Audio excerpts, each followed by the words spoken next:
রিফাত ইসলাম। আসসালামু আলাইকুম ওয়া রাহমাতুল্লাহি ওয়া বারাকাতুহু। ইন্নাল হামদালিল্লাহি কাফা ওয়া সালামুন আলা ইবাদিহিল্লাযীনা ইসতাফা। আম্মা বা'দু ফাউযু বিল্লাহি মিনাশ শাইতানির রাজীম। বিসমিল্লাহির রাহমানির রাহিম। لقد رضي الله عن المؤمنين إذ يبايعونك تحت الشجرة فعلم ما في قلوبهم فأنزل السكينة عليهم وأثابهم فتحا قريبا صدق الله العظيم। প্রাণ প্রিয় টাঙ্গনবাড়ি খামাত পাড়াবাসী, আল্লাহ পাকের দরবারে লাখো কোটি শুকর আদায় করি যে রব্বে করিম আপনাকে আমাকে কথা বলার শোনার তৌফিক দান করলেন। সকলে অন্তঃস্থল থেকে শুকর আদায় করি সকলে আলহামদুলিল্লাহ। মানবতার দূত সাইয়্যিদুল কারনাইন সাইয়্যিদুল মুরসালিন খাতামুন নবিয়্যিন সকলে বলি সাল্লাল্লাহু আলাইহি ওয়াসাল্লাম। সরাসরি মূল আলোচনায় চলে যেতে চাই। আল্লাহ পাক রব্বে করিম সূরাতুল ফাতহার মধ্যে 10 নম্বর পৃষ্ঠায় 48 নম্বর সূরা 18 নম্বর আয়াতে আল্লাহ পাক কোট করে বিশ্ববাসীদেরকে আল্লাহ পাক জানিয়ে দিলেন। আল্লাহ পাক রব্বে করিম বললেন, লাকাদ রাদিয়াল্লাহু আনিল মুমিনিন। লাকাদ রাদিয়াল্লাহ, আল্লাহ পাক বললেন আমি আল্লাহ রাজি হয়ে গেছি আনিল মুমিনিন, মুমিনদের প্রতি। ইদ ইউবাইউনাকা তাহতাস শাজারা, যখন তারা বায়াত গ্রহণ করলো তাহতাস শাজারা, গাছের নিচে। ফি কুলুবিহিম, তাদের অন্তরের খবর আমি আল্লাহ জানি। ফানজালাস সাকিনাতা আলাইহিম, আমি আল্লাহ তাদের প্রতি শান্তি বর্ষিত করলাম। শুধু শান্তি বর্ষিত করেছি তাই নয়, ওয়া আসাবাহুম ফাতহান করিবা, আমি আল্লাহ তাদেরকে মহা বিজয় দান করলাম। যুবক ভাইরা আমার, এই আয়াত কি জন্য নাজিল হলো আমি রিফাত মোল্লা সংক্ষিপ্ত আকারে কিছু কথা বলতে চাই। ও যুবক ভাইরা আমার, হযরত ওসমান রাদিয়াল্লাহু তাআলা আনহু, আমার আপনার বিশ্বনবী ডাক দিয়ে বললেন, ওসমান তুমি যাও, চলে যাও মক্কা নগরীতে চলে যাও। হযরত ওসমান রাদিয়াল্লাহু তাআলা আনহু মক্কা নগরীতে চলে গেলেন। মক্কা নগরীতে যখন চলে গেলেন কিছুক্ষণের মধ্যে শুনে গেল হযরত ওসমান রাদিয়াল্লাহু তাআলা আনহুকে মারার হুমকি দিয়েছে। হযরত ওসমান রাদিয়াল্লাহু তাআলা আনহুকে হত্যার হুমকি দিয়েছে। যুবক ভাইরা আমার, ও আমার মাইকের আওয়াজ যত দূর যায় তত দূর পর্যন্ত আপনারা খেয়াল করবেন। যখন হযরত ওসমান রাদিয়াল্লাহু তাআলা আনহুকে হুমকি দিলেন, আমার আপনার বিশ্বনবী 1400 সাহাবায়ে কেরামকে হাতে হাত ধরে বায়াত গ্রহণ করলেন। ও যুবক ভাইরা আমার আপনার বিশ্বনবী যখন 1400 সাহাবায়ে কেরামকে হাতে হাত ধরে বায়াত গ্রহণ করলেন, এইদিকে মক্কার লোকেরা জানতে পারলো ওরা 1400 সাহাবায়ে কেরাম হাতে হাত ধরে বায়াত গ্রহণ করেছে। ওই দিকের মক্কার কাফের লোকেরা বলল, না না না, আর ওসমানকে আঘাত করা যাবে না, আর ওসমানকে হত্যা করা যাবে না। সঙ্গে সঙ্গে আমার আপনার বিশ্বনবীর খাদেম ছিল হযরত ওসমান রাদিয়াল্লাহু তাআলা আনহু। হযরত ওসমান রাদিয়াল্লাহু তাআলা আনহুকে সঙ্গে সঙ্গে ছেড়ে দিলেন। জোরে বলুন সুবহানাল্লাহ। যুবক ভাইরা আমার, এখান থেকে শিক্ষা কি? এখান থেকে কি ইম্পর্টেন্ট শিক্ষা আছে? শিক্ষা একটাই হলো, যখন একজন লোককে গ্রেফতার করা হলো, যখন একজন নেতাকে গ্রেফতার করা হলো, যখন একজন নেতাকে, একজন সাহাবীকে, একজন রাসূলের খাদেমকে আক্রমণ করা হলো, আক্রমণ করা হলো, 1400 সাহাবায়ে কেরাম হাতে হাত ধরে বায়াত গ্রহণ করেছে। আর যখনই তারা বায়াত গ্রহণ করেছে, এইদিকের নাস্তিক মোত্তাদের কাফেরের বাচ্চাগুলো আমার আপনার বিশ্বনবীর খাদেমকে যারা হত্যার হুমকি দিয়েছে, সঙ্গে সঙ্গে আমার আপনার বিশ্বনবীকে তারা বাহির করে ছেড়ে দিতে বাধ্য হয়েছে।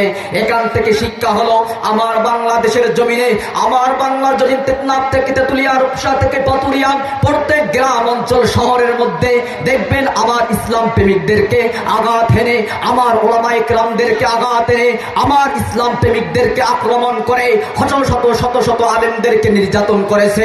যুবক ভাইরা আমার, আমরা যদি ওই সাহাবীদের মতন হতাম, আমরা যদি 1400 সাহাবীদের মতন হাতে হাত ধরে ঐক্যবদ্ধ করতে পারতাম, যেমন ওসমানকে ছেড়ে দিতে বাধ্য হয়েছে আমার দেশের যারা ওলামায়ে কেরামদেরকে নিষ্পেষিত করেছে, যারা আমার দেশের ওলামাদেরকে নির্যাতিত নিষ্পেষিত করেছে, তারা আমার দেশের আলেমদেরকে ছেড়ে দিতে বাধ্য হতো। কথা বলেন ঠিক কিনা? যুবক ভাইরা আমার, এখান থেকে টার্গেট একটাই হলো, আল্লাহ পাক বলেন, ওয়াতাসিমু বিহাবিলিল্লাহি জামিআন ওয়া লা তাফাররাকু, তোমরা আল্লাহর রশিকে ঐক্যবদ্ধভাবে যদি আল্লাহর রশিকে, আল্লাহর দ্বীনকে যদি শক্তভাবে ধরতে পারো, আল্লাহ আল্লাহ পাক বললেন তোমরা পরস্পর ঐক্যবদ্ধভাবে আমার দিনকে আমার শরীয়তকে আঁকড়ে ধরো, আপনার পরস্পর বিচ্ছিন্ন হবে না।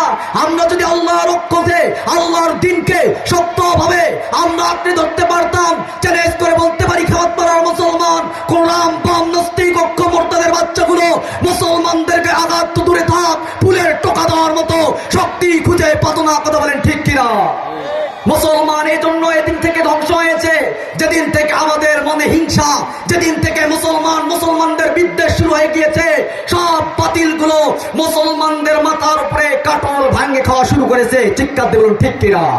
যুবক ভাইরা আমার, আল্লাহ পাক রব্বে কারীম বললেন ওয়াসাবাহু ফাতহান করিবা, তোমরা যদি ইসলামকে, তোমরা যদি আমার দ্বীনকে আঁকড়ে ধরো, ওয়াসাবাহু ফাতহান করিবা, আমি আল্লাহ তোমাদেরকে বিজয় দান করব। জোরে বলুন সুবহানাল্লাহ। যুবক ভাইরা আমার, এখান থেকে শিক্ষা কি? আমি ভূমিকা লম্বা করব না, কারণ 10 মিনিট টাইমের মধ্যে আমাকে শেষ করতে হবে। এজন্য সংক্ষিপ্ত আকারে আমি বলতে চাই যে আল্লাহ পাকের রব্বে কারীম বললেন ওয়াসাবাহু ফাতহান করিবা, আমি আল্লাহ তোমাদেরকে শীঘ্রই বিজয় দান করব। ও যুবক ভাইরা আমার, আপনাকে হাকাউলা ফেলতে হবে না। আপনি যদি আল্লাহর বিজয়ের ইসলামকে বিজয় করতে চান, আসুন আমরা হাতে হাত ধরে ঐক্যবদ্ধ ধরে আল্লাহর দ্বীনকে আল্লাহর এই জমিনে প্রতিষ্ঠিত করতে গিয়ে যদি আমার আপনার জীবনটুকু বিলিয়ে দিতে হয়, আমার আপনার জীবনটুকু এই পাঠায়, আপনার জীবনটুকু যদি এই টাঙ্গনমারি খামাতপাড়ায় বিলীন করতে হয়, আমরা সকলেই প্রস্তুত রয়েছি। চিৎকার দিয়ে বলুন ঠিক কিনা? তবু বাতিলের কাছে আমরা মাথা নত করতে পারি না। আল্লাহ পাক বললেন ইয়া আইয়ুহাল্লাযীনা আমানুত্তাকুল্লাহ, হে ঈমানদারগণ আমানুত্তাকুল্লাহ, তোমরা আল্লাহকে ভয় করো, হাক্কা তুকাতিহি, যথাযথভাবে, ওয়ালা তামুতুন্না ইল্লা ওয়া আনতুম মুসলিমুন, মুসলমান না হয়ে মৃত্যুবরণ করিও না। যুবক ভাইরা আমার, আল্লাহকে যদি আমরা ভয় করতে পারতাম, চ্যালেঞ্জ করে বলতে পারি এদেশের রাম বামরে আমরা মিটতে পারতাম না, এদেশে আমরা জেনাকারি করতে পারতাম না, এদেশে আমরা ধর্ষণের মামলা করতে পারতাম না, এদেশে আমরা নারী ধর্ষণের শিকার হতে পারতাম না। আল্লাহর ভয় বাংলার জমিনে না থাকার কারণে সব বাতিল ঐক্য দলের বাচ্চাগুলো আমার ইসলামকে আঘাত হানার চেষ্টা করতেছে, আমার ইসলামকে বাংলার জমিন থেকে ধ্বংস করার জন্য পায়তারা করতেছে। যুবকের বাচ্চা, আপনাকে আমাকে সজাগ থাকতে হবে। আগামীর দেশকে আমার ইসলাম দিয়ে সাজাতে হলে আপনাকে আমাকে এই কোরআনের ভূমিকা পালন করতে হবে।